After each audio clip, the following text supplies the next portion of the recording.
이제 뉴스데스크 부산이 무사히 끝났습니다.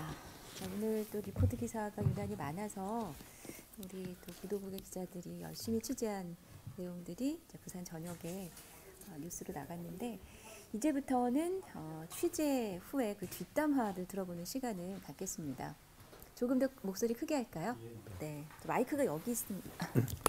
지난 시간에 또 목소리가 작아서 네. 마이크를 특별히 설치했는데 목소리 한번 내보시죠. 송광모 네. 기자입니다. 네, 안녕하세요. 저 지난주에 네. 그 임선은 기자가 네. 나오라고 미리 추천을 예고를 하는 해가지고 바람에 네, 그래서 네. 끌려 나왔습니다. 네, 잘 끌려 나오셨습니다. 우리 송광모 기자를 잠시 소개하자면 네, 아마 그 작년이었나요? 신입사원 공개 채용 영상에서 네네. 네, 보도국의 모델로 발탁이 돼서 네, NG 한 번 안 내고 한 번에 맞아요. 찍고. 그거 그냥 한번 네. 처음부터 끝까지 롱테이크였는데도 네, 아주 훌륭하게 소화했던 아닙니다. 네, 연기를 해도 훌륭하게 네. 배우가 될 우리 송광모 기자는 보도국 사회부 소속의 네, 4년차? 4년차 그냥 기자입니다. 그냥 직급 없이.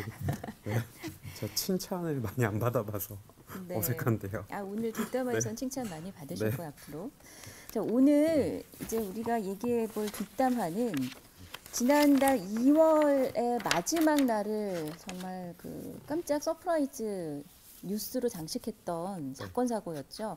당시 세계의 눈은 사실은 하노이에 몰려 있었어요. 그죠? 네, 네, 그 하노이 회담이 결렬되면서 눈은 그쪽에 몰렸으나 또 부산에서는 우리 시민을 깜짝 놀라게 한 광안대교 러시아 선박 충돌 사고가 있었습니다. 네, 그리고 이번에 선장이 이제 구속 기소된 혐의가 늘어났네요. 네. 이게 애초에 이제 해양 경찰에서 수사를 했을 때는 혐의가 3개였거든요. 그게 하나가 이제 네. 음주 운항, 혈중 알코올 농도 0.086%의 상태로 0.86%. 예, 그 상태로 이제 운항을 했다. 네. 두 번째는 선박을 입출항할 당시에 예인선을 사용하지 않았다. 그리고 마지막이 그 광안대교 충돌하기 전에 한 40분 전에 이미 근처에 정박해 있던 요트들을 충돌을 했거든요. 그런 것까지 해가지고 광안대교를 충돌한 거죠. 네, 이제 그렇게 3개였는데 이번에 검찰이 2개를 추가를 한 내용이 하나는 이제 도주 혐의. 이건 뭐냐면 처음에 요트를 부딪혔을 때 인명 피해가 좀 있었거든요. 근데 이거를 냅두고 아무런 조치 없이 그냥 출발했다. 그건 자동차로 말하면 일종의 뺑소니 개념 네, 아닌가요? 맞죠. 네, 사실상 뺑소니인데 네. 그거 이제 도주 혐의로 떴고요. 네. 이제 두 번째가 또 재밌는데 사실은 광안대교가 통제되면서 다들 불편해하셨잖아요. 그렇죠. 그리고 저도 저희 왜 막내 아나운서도 항상 네. 그걸 타고 출퇴근을 하는데 네, 네. 못 하니까 시간 맞추기 힘들다고 하더라고요. 네. 거기에 따른 이제 사회적이고 경제적인 손실이 막대하다. 이렇게 해서 네. 이 선장에게 교통 방해 혐의를 추가를 했어요. 그렇죠. 오늘 바로 네. 뉴스 시간에 그 송광모 기자 리포트로 나갔었죠. 네, 네. 교통 방해 혐의까지 추가해서 선장을 기소했다. 네, 맞습니다. 일단 이렇게 추가를 했고요. 네. 그래서 근데 사실은 이 혐의들에 대해서 선장은 지금 대체로 특히 이제 음주 운항이랑 도주에 대해서는 부인을 하고 있는 상태인 것으로 부인을 아직도 예. 네. 나는 하지 않았다.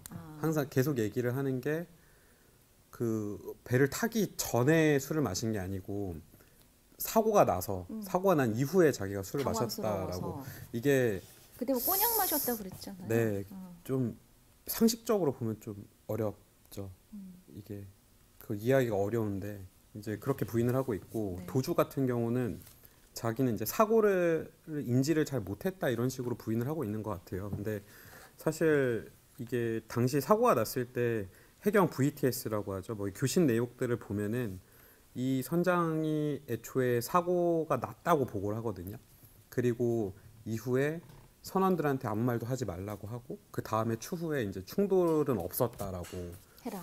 사실상 거짓 보고를 하거든요. 네. 그러니까 이런 것들을 종합했을 때 검찰은 도주 혐의를 적용을 한 거고 네. 선장은 계속해서 나는 사고가 난 줄 몰랐다, 피해가 큰 줄 몰랐다. 그 주장하고 있는 도주가 상황인 사실 해경에서는 적용 안 됐다가 검찰이 보강 수사하면서 적용이 된 추가가 된 거죠. 네, 네. 해경 같은 경우는 제가 그때 취재를 해봤을 때 사실 이 똑같은 내용을 그 물어봤었거든요. 네. 이게 도주가 아니냐는 식으로 물어봤는데 해경에서는 이게 약간 얘기를 해드리면은 네. 해경은 어떻게 판단했냐면은 이 그 바다잖아요. 바다기 때문에 예를 들면 옆에 이제 사고가 나고 작은 보트가 이제 떠 있다고 가정을 하면은 이때 이 선박을 계속 냅둘 경우에 오히려 2차 사고가 날 수가 있다는 거예요. 그냥 바다기 때문에. 예.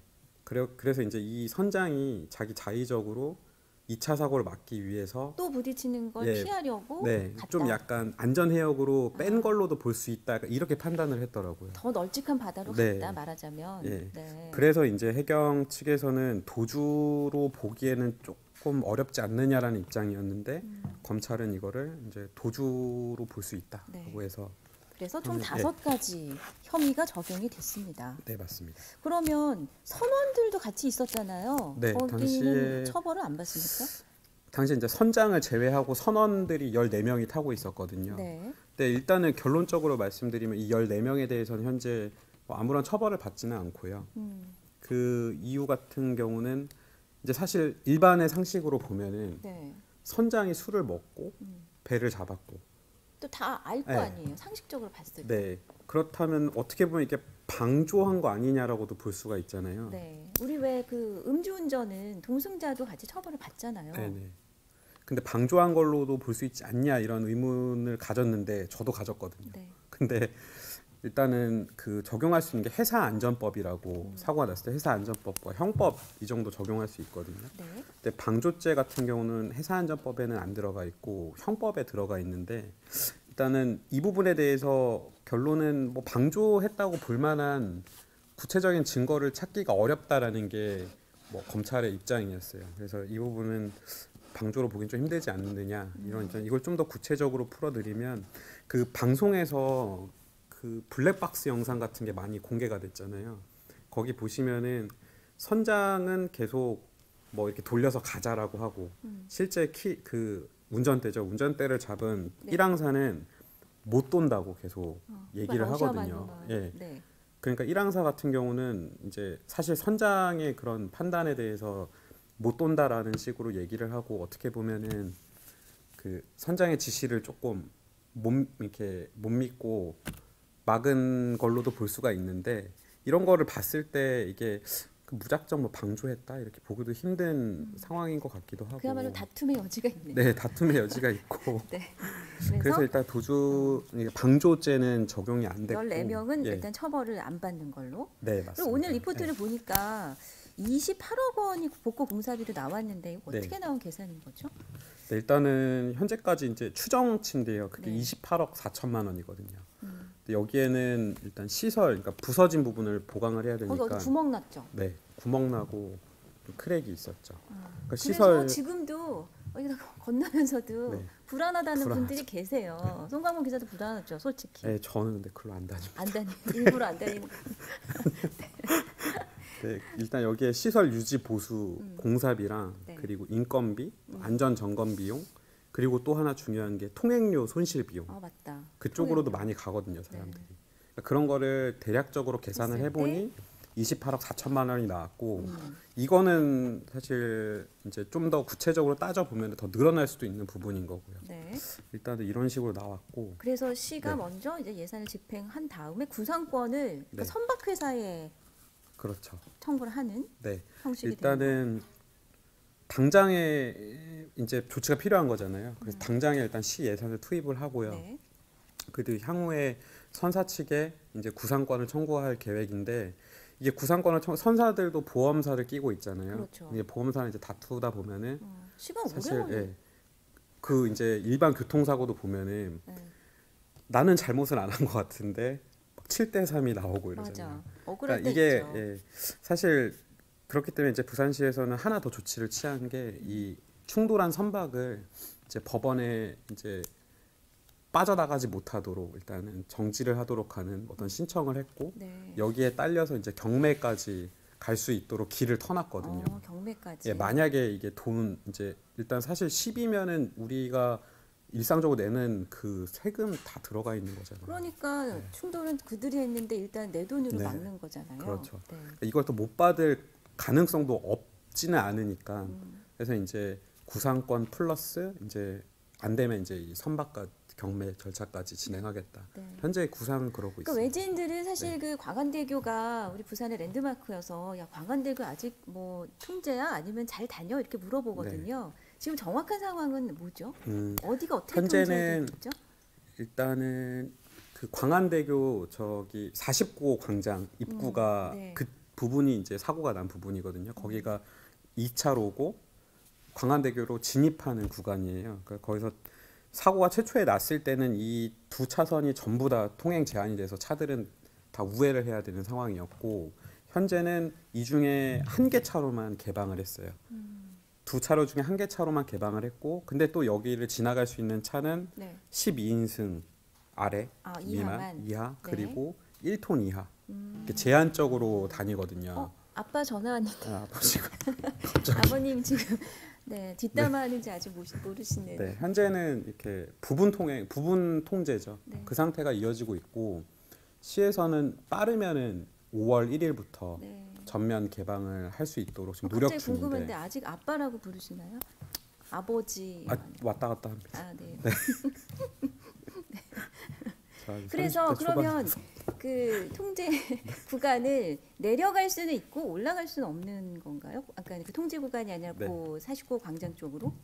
49호 광장 쪽으로는 올라가는 길이 있고 내려오는 길이 또 있죠. 근데 있잖아요. 내려오는 길은 할 수가 있고 내려오는 길은 아무런 문제가 없고 올라가는 게 네. 막힌 상태. 네. 네. 자, 그러면 지금도 문제가 되는 게 이게 사실은 요트를 1차 충돌한 이후에 2차적으로 광안대교를 충돌했잖아요. 네, 그럼. 그 사이에 시간이 40분이나 있었더라고요. 4분이 아니고. 네. 그럼 그동안 우리가 이 사고를 막을 수 있지 않았겠느냐라는 얘기가 누구나 상식적으로 나오지 않습니까? 네. 이 부분도 사실 그 저뿐만 아니라 많은 기자들이 궁금했던 네. 그리고 의혹을 가졌던 부분이죠. 근데 일단은 정리를 간단하게 해드리면은 3시 40분쯤에 이 배가 정박해 있던 요트랑 충돌을 했고요.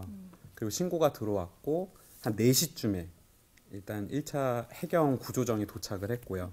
현장에. 네, 현장에. 그리고 현장에 도착하고 또 20분 뒤인 4시 20분쯤에 그때 이제 광안대교를 부딪힌 거거든요. 엄밀히 따지면은 도착하고도 20분 지나서 부딪혔네요. 그러니까 현장에 어떤 해경이 도착하고 난 이후에 20분 동안의 텀이 있었는데 네. 이 사이 동안에 좀 막을 수 있지 않았을까 사고를 이런 의문들이 많았는데 네. 그때 당시 저희가 몇 번 보도를 했는데 취재를 했을 때 사실 대체적으로 의견은 이게 막을 수도 있었겠다라는 의견이 사실 많았어요. 그냥 상식적으로. 네, 그 해경 내부에서도 네. 그런 말을 했던 분들이 있긴 있었거든요. 근데 막을 수 없었던 이유가 있나요? 일단은 이렇게 지연된 이유가? 해경 같은 경우는 그 해경 상황실이 있고요. 그리고 현장에 출동한 해경들이 있고 그리고 교통관제센터 VTS라고 네. 보통 이제 항로 정보 같은 거를 주고 위기 상황에 어떤 선박 통제를 하거나 이런 보통 해상교통관제센터라고 그쵸. 하죠. 이게 이거를 왜 57 교통정보입니다. 예, 교통관제센터 나와주세요 하는 것처럼 육상에서 여기는 해상 네. 이 VTS다. 네. 당시에 이렇게 3자가 정보교류를 막 하고 있었거든요. 근데 이 내역들을 자세히 읽어다 보면은 네. 이게 약간 엇박자가 있어요. 엇박자가 있고 서로 유기적으로 연결이 되면서 현장 상황을 공유하고 뭐 안에서는 뭐 선박의 어떤 통제 지시를 하거나 이런 상황이 유기적으로 흘러갔으면은 어쩌면 이 사고를 막았을 수도 있겠구나라는 생각이 많이 들었거든요. 근데 이제 실제로는 이게 유기적으로 연결이 되지 않았고 현장에서는 요트 충돌과 그에 따른 인명 피해를 이제 최소화하기 위해서 그 구조 작업을 하고 있었고요. 네. 그런 사이에 이제 VTS는 영도에 있거든요. 영도에서는 이제 상황을 모르고 있는 거죠. 이게 실제 뭐 요트 사고가 났는지 안 났는지 이거에 대해서 정확하게 파악이 좀 모르죠? 어렵죠. 요즘 같은 세상에 빨리빨리? 그 앞서 말씀드린 것처럼 일단 1번은 그 선장이 허위 보고를 계속했고요. 사고 났다고 했다가 안 났다고 했다가.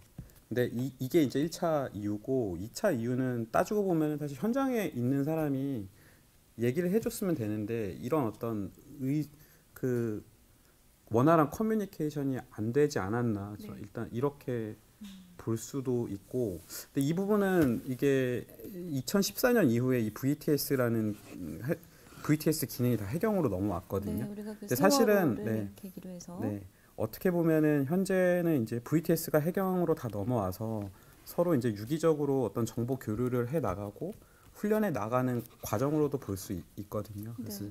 현재 해경은 이제 이 부분에 대해서 특히 이제 사고가 나면은 빠른 대처, 그리고 아예 사고가 나기 전에 그 사고 위험 요소를 사전에 차단하겠다고 해서 지금 VTS 직원들과도 같이 얘기하고 정보 교류하고 네. 대응도 마련하고 지금 그런 상황입니다. 그러면 네. 저 송강모 기자는 이번 사건을 이제 취재하면서 네.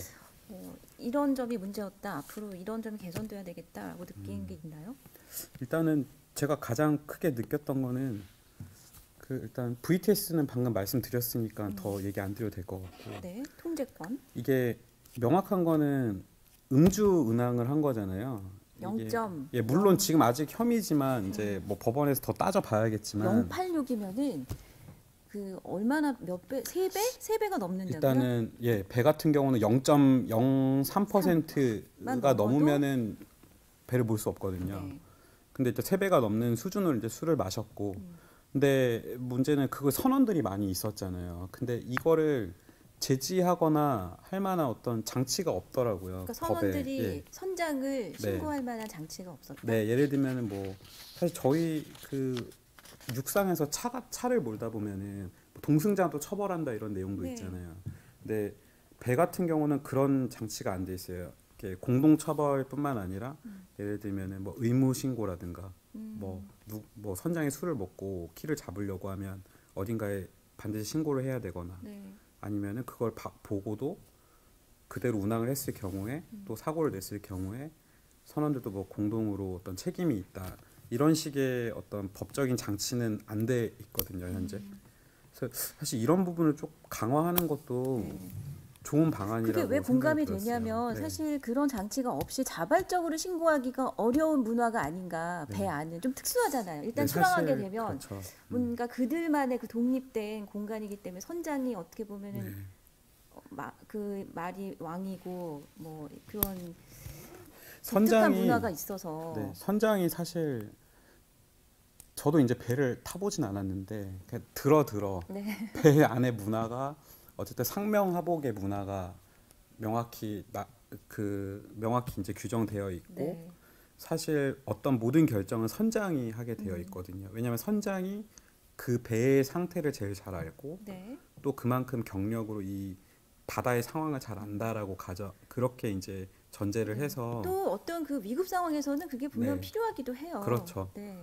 그만큼 이제 선장한테 어떤 권한과 동시에 사실 뭐 잘못이 있으면 선장이 책임을 좀 크게 받아요. 그만큼 더 책임이 예. 크겠죠. 책임도 크게 받고 그렇기 때문에 사실 선장의 결정이 거의 이제 배 안에서는 법처럼 작용이 되는데 네.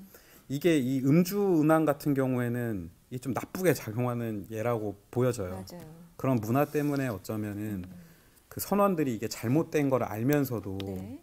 어디 이제 자발적으로 얘기하기 신고를 힘든. 한다거나 아니면은 뭐 이의 제기를 한다거나 그럴 수 없는 문화가 있지 않는가 이런 생각도 많이 들었습니다. 그래서 의무 네. 신고제 같은 시스템이 있으면 이런 사고를 미연에 방지할 수 있지 않을까라는 생각을. 네, 그렇죠. 사실은 이런 제도 전에 술을 먹고 잡으면 안 되죠, 운전대를. 네. 아니 뭐 이 정도 뭐 이 정도라도 물론 크지만 이렇게 살짝 배가 부딪히고 광안대교 뭐 지금 아직도 통제되고 있지만 사실 이 정도여서 다행이라고 생각이 들거든요. 더 큰 인명피해가 났으면 네, 정말 큰 재해가 될 뻔한. 네, 맞습니다. 네. 부산에는 배도 많이 다니고 바다를 항상 끼고 있기 때문에 네, 저희 회사에서도 그냥 네. 바로 이렇게 창밖을 보면 네. 광안대교가 정면으로 짧게 펼쳐지잖아요. 맞습니다. 저희도 사고 인지가 빠르죠. 네, 제가 이제 그날 회사로 들어오고 있는 도중에 봤어요. 그러면 그 충돌. 충돌 장면을 보진 못했고 네. 들어와서 봤는데 이제 근처에 화물선 이제 나가고 있더라고요. 그리고 이제 저는 이제 다시 나갔죠. 아 다시 또 들어오자마자 취재를 위해서. 네. 그래서 오늘 또 여기 이렇게 뒷담화까지 가능한 시간이었습니다. 자, 오늘도 사실은 또 좀 짧게 마무리하려고 했으나 오늘도 이렇게 뒷담화에 긴 이야기도 있었네요. 네, 제가 좀 두서없게 얘기를 한 것 같아서 네. 그렇죠. 그럼 저도 두서없이 따라. 그렇죠. 네, 제가 다음에 올 때는 네. 더 이제 좀 진짜 뒷얘기 더 재밌는 것들 있으면 네. 이런 것들 잘 모아가지고 사실은 그 지난주에는 광안리 신혼부부 실종 사건을 네네. 제가 그냥 아무것도 모르고 예고를 그냥 미리 해버리는 바람에 네네. 정정을 받았는데 혹시 후속 취재도 하고 있어요? 아, 그쵸. 그 후속 취재하고 있죠. 아. 그 내용도 좀 정리를 해서 네. 재밌는 뒷담화로 한번 다시 오겠습니다. 네. 자, 그러면 3월 저희 근데 릴레이인가요? 다음 주 또 추천해야 되나요? 그 시스템이요. 네. 우리도 이 어떻게 시스템이 또 되는 정착이 아직 안 돼서 네. 혹시 다음 그 또 기자를 이렇게 지명을 해서 미리 예고를 하면 제가 요즘에 저희 이제 또 보도국에 에이스 기자가 한 명 있거든요. 그래요? 네. 송강모 기자 말고 아니, 에이스가 있어요? 저는 에이스가 아니었습니다. 뭐였나요 그러면? 류재민 기자라고 아하. 저희 또 에이스 기자가 있거든요. 네, 다들 동기시잖아요. 예, 동기죠. 음, 이 기자가 또 되게 좋은 내용을 취재를 하고 있는데 네, 뭐 다음 주에 한번 나오겠다라는 의사를 살짝 표현을 해서 해서 열심히 준비 중. 준비 중이죠. 이제 네. 다음 주에 한번 나와서 알겠습니다. 또 재밌는 얘기를 다음 주는 벌써 전해드릴 것 4월이 같습니다. 되네요. 그죠? 네. 네. 자, 3월의 마지막 주 수요일 취재 뒷담화 송광모 기자와 함께했고요. 다음 주 수요일 또 뉴스데스크 부산이 끝난 후에 바로 이어서 또 류재민 기자와 함께 뒷담화를 시작해 보겠습니다. 오늘 고맙습니다. 네, 감사합니다. 사실 9시 뉴스도 지났어.